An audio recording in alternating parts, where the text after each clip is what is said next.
Hi guys, I'm Karen. Welcome back to HGTV Handmade. So, Valentine's Day is tomorrow, and if you have seriously procrastinated on making a card for your boyfriend or your girlfriend or your best friend or your kid or whoever you're making cards for, today I have 3 super cute ideas and all of them are super punny.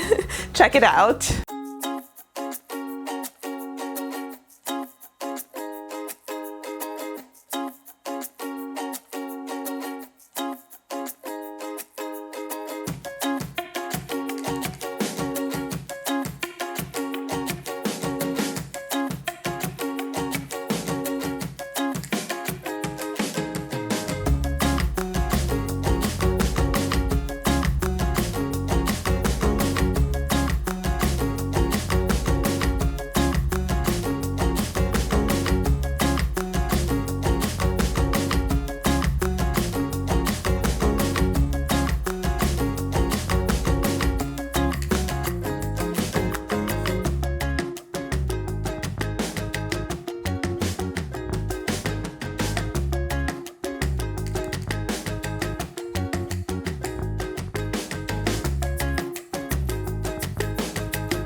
So I hope you guys liked those projects. Seriously, this was so easy and it is so cute. I cannot get over it. So if you're watching all the way to the end of the video, I want you to leave me a comment telling me what is your all-time favorite food, and you get bonus points if you somehow manage to make it a food pun. And if your favorite food is pizza, you can't use the same pun that I used in the video, okay? So if you need even more last minute Valentine's Day DIY ideas, I'm gonna have an entire playlist for you right down below with all of our ideas from over the years. Trust me, you're gonna find something in there that will be exactly what you need today. So make sure that you like this video and subscribe, and I'll see you guys next time.